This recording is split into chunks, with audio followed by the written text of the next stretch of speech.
ಜಾಗ ಇಲ್ಲ ಅಷ್ಟೇ. ಸರ್, ಈಗ MLC ರವಿಕುಮಾರ್ ಅವ್ರ ಮೇಲೆ ನೀವು ಕೂಡ ಒಂದಷ್ಟು ದೂರನ್ನು ಕೊಟ್ಟಿದ್ರಿ. ಈಗಾಗಲೇ ಅವರು ಜಾಮೀನಿನಲ್ಲಿ ಇದ್ದಾರೆ, ಎಲ್ಲೂ ಕಾಣಿಸ್ಕೋತಾ ಇಲ್ಲ ಸರ್. BJP ಅವರು ಕೂಡ ಇನ್ನೊಂದು ಕಡೆ ಸೈಲೆಂಟ್ ಆಗಿದೆ. ಈಗ ರವಿಕುಮಾರ್ದು ಹೊಸದೇನಲ್ಲ, ಭಾರತೀಯ ಜನತಾ ಪಾರ್ಟಿಯ ಸಂಸ್ಕೃತಿಯೇ ಆ ರೀತಿ. ಮಹಿಳೆಯರಿಗೆ ಅವಹೇಳನಕಾರಿಯಾಗಿ ಮಾತಾಡ್ತಕ್ಕಂಥದ್ದು ಮೊದಲಿನಿಂದ ಅವರು ನರೇಂದ್ರ ಮೋದಿಯವರು ನಮ್ಮ ಶಶಿ ತರೂರ್ ಅವರ ಪತ್ನಿಗೆ 50 ಕೋಟಿ ಗರ್ಲ್ ಫ್ರೆಂಡ್ ಅಂತ ಹೇಳಿದಂಥವ್ರು. ಇವ್ರ ಹತ್ರ ಜಾಸ್ತಿ ನಿರೀಕ್ಷೆ ಮಾಡೋಕ್ಕಾಗಲ್ಲ. ಕೋರ್ಟ್ ಅದನ್ನು ಸ್ಕ್ವಾಶ್ ಮಾಡಿಲ್ಲ, FIRನ ಸ್ಕ್ವಾಶ್ ಮಾಡಲಿಲ್ಲ. ಅದೇ ಒಂದು ಸಂತೋಷ ಸುದ್ದಿ. ಕೋರ್ಟಲ್ಲಿ ಕಠಿಣವಾದ ಕ್ರಮ ತೆಗೆದುಕೊಂಡಾಗ ಎಲ್ಲರೂ ಸಹ ಅದು ವಶದಲ್ಲಿರ್ತಾರೆ. ಪ್ರತಿಯೊಂದಕ್ಕೂ ಅವ್ರಿಗೆ FIR ಸ್ಕ್ವಾಶ್ ಮಾಡೋದು, ಅವ್ರನ್ನ ಕೇಸ್ ಕ್ವಾಶ್ ಮಾಡೋದು ಇದಾದಾಗ ಅವರು ಈ ದೇಶದಲ್ಲಿ ಯಾರು ನಮ್ಮನ್ನು ಕೇಳೋರಿಲ್ಲ ಅಂತ ಹೇಳಿ ಎಲ್ಲವನ್ನೂ ಸಹ ಕೈಗೆತ್ಕೊಳ್ತಾರೆ. ಈಗ ಜಾಮೀನು ಮೇಲೆ ಹೊರಗಡೆ ಇದ್ದಾರೆ, ಆದ್ದರಿಂದ ಸ್ವಲ್ಪ ಕಡಿವಾಣ ಬೀಳುತ್ತೆ ಅವ್ರಿಗೆ ನಾಲ್ಗೆಗೆ ಅಂತ ನನಗೆ ಅನಿಸುತ್ತೆ. ಸರ್, ಸಭಾಪತಿಗೂ ದೂರು ಕೊಟ್ಟಿದೆ, ಅವ್ರದ್ದು ವಜಾ ಮಾಡಬೇಕು. ಸಭಾಪತಿಗಳಿಗೆ ನಾವು ದೂರು ಕೊಟ್ಟಿದ್ದೀವಿ. ಸದನದ ಅಗೌರವ ತಂದಿದ್ದಾರೆ. ಚಿಂತಕರ ಚಾವಡಿ ಅಂತ ಹೇಳ್ಸ್ಕೊಳ್ತಕ್ಕಂಥ ಸದನದಲ್ಲಿ ಈ ಥರ ಭಾಷೆಗಳೆಲ್ಲ ಪ್ರಯೋಗ ಆಗ್ತದೆ. ಮೊದಲು ಸಹ ಪ್ರಯೋಗ ಆಗಿದೆ. ಇದನ್ನು ಕಡಿವಾಣ ಹಾಕಬೇಕು ಅಂತೇಳಿ ಅಧ್ಯಕ್ಷರಿಗೆ ಹೇಳಿದ್ದೀವಿ.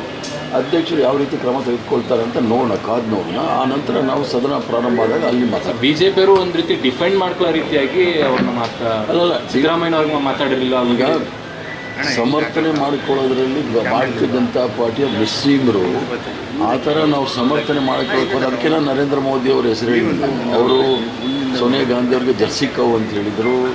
ಶಶಿ ತರೂರ್ ಪತ್ನಿಗೆ 50 ಕೋಟಿ ಗರ್ಲ್ ಫ್ರೆಂಡ್ ಅಂತ ಹೇಳಿದರು. ಇವೆಲ್ಲ ಕೀಳು ಮಟ್ಟದ ಭಾಷೆಗಳು ಪ್ರಯೋಗ ಮಾಡ್ತಕ್ಕಂಥದ್ರಲ್ಲಿ ಈ ಗೋಬರ್ ಯೂನಿವರ್ಸಿಟಿಯವರು, ನಾಗ್ಪುರ್ ಯೂನಿವರ್ಸಿಟಿಯು ಡಾಕ್ಟ್ರೇಟ್ ತಗೊಂಡಿದ್ದಾರೆ. ಆದ್ದರಿಂದ ಎಲ್ಲಿ ತನಕ ಗೋಬರ್ ಯೂನಿವರ್ಸಿಟಿ, ನಾಗ್ಪುರ್ ಯೂನಿವರ್ಸಿಟಿನ ನಾವು ಡಿಸಾಲ್ವ್ ಮಾಡೋದಿಲ್ಲ, ಅಲ್ಲಿ ತನಕ ಇದು ನಡೀತಾರೆ. ಸರ್, ಎಲ್ಲೋ ನಿಮ್ಮ ಸರ್ಕಾರದಲ್ಲಿ 25% ಆರೋಪವನ್ನು ಪೂರ್ಣಾನಂದಪುರಿ ಸ್ವಾಮೀಜಿಯವರು ಈಗಾಗಲೇ ಮಾಡಿರುವಂಥದ್ದು. ಅಂದರೆ ಪೂರ್ಣಾನಂದಪುರಿ ಸ್ವಾಮೀಜಿಯವರು 25% 3 ಕೋಟಿಗೆ ಕೇಳಿದ್ದಾರೆ. ಶಿವರಾಜ್ ತಂಗಡಿಗೆ ಅವರು ಗಾಣಿಗರ ಮಟ್ಟಕ್ಕೆ. ಈಗ ಅವೆಲ್ಲ ಲೋಕಾಯುಕ್ತ ಅನ್ನೋದು ಈ ದೇಶದಲ್ಲಿ ಮಾಡಿಟ್ಟಿದ್ದೀವಿ. ಆ ಥರ ಇದ್ದಾಗ ಕಂಪ್ಲೇಂಟ್ ಕೊಡಲಿ, ಅದನ್ನು ತನಿಖೆ ಆಗಲಿ, ಅದಕ್ಕೆ ಯಾರು ಅಡ್ಡ ಬರೋದು. ಸರ್, CM ಮತ್ತು DCM ಅವರು ಡೆಲ್ಲಿಗೆ ಹೋಗ್ತಿದ್ದಾರೆ.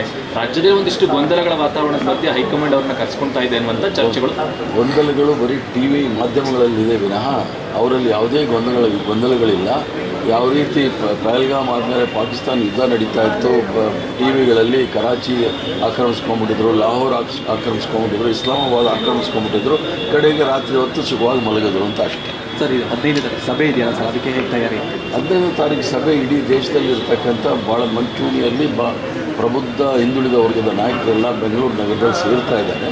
ಕರ್ನಾಟಕ ರಾಜ್ಯದಲ್ಲಿ ಹಿಂದುಳಿದ ವರ್ಗದ ಮುಖ್ಯಮಂತ್ರಿಗಳಿರೋದರಿಂದ ಆಲ್ ಇಂಡಿಯಾ ಕಾಂಗ್ರೆಸ್ ಕಮಿಟಿಯ ಅಧ್ಯಕ್ಷರು, ಅಂದರೆ ಹಿಂದುಳಿದ ವರ್ಗದ ಅಧ್ಯಕ್ಷರಾದ ಅನಿಲ್ ಜೈಹಿಂದ್ ಅಂತೇಳಿ ಅವರು ತೀರ್ಮಾನ ತೆಗೆದುಕೊಂಡಿದ್ದಾರೆ. ಇಲ್ಲಿ ಸಭೆ ನಡೀಬೇಕು ಅಂತೇಳಿ ಅನಿಲ್ ಜೈಹಿಂದ್ ಅವರ ನೇತೃತ್ವದಲ್ಲಿ ಇಲ್ಲಿ 15ನೇ ತಾರೀಕು ಸಭೆ ನಡೆದಿದೆ. ಚರ್ಚೆ ಕಾರಣ ಅಲ್ಲಿ ಭಾಳಷ್ಟು ನಿರ್ಣಯಗಳನ್ನು ಹಿಂದುಳಿದ ವರ್ಗದವರು ಮತ್ತು ಜಾತಿ ಜನಗಣತಿ ಮತ್ತು ಜನಗಣತಿಯ ವಿಚಾರದಲ್ಲಿ ನಿರ್ಣಾಯಕವಾದಂಥ ತೀರ್ಮಾನಗಳನ್ನು ತೆಗೆದುಕೊಳ್ತಾರೆ. ಅಶೋಕ್ ಅವರು ಹೇಳ್ತಾರೆ ಸೆಪ್ಟೆಂಬರ್ ಅಷ್ಟೇ ಲಾಸ್ಟ್ CM ಅವರು. ಅಶೋಕ ಮತ್ತು ವಿಜೇಂದ್ರ ಅವರ ಕುರ್ಚಿಗಳನ್ನ ಉಳಿಸ್ಕೊಳ್ಳಿ. ಮತ್ತು BJP ಕೂಡ ಲಾಸ್ಟ್ ಅನ್ನೋದು ಗೊತ್ತಿದೆ. ಅದಕ್ಕೆ 2 ವರ್ಷ ಆದ್ರೂ ಅವರ ಅಧ್ಯಕ್ಷರ ಕೇಂದ್ರದಲ್ಲಿ ಮಾಡಿಲ್ಲ. ಮಹಿಳೆಯರನ್ನ ಹುಡುಕ್ತಾ ಇದ್ದಾರೆ.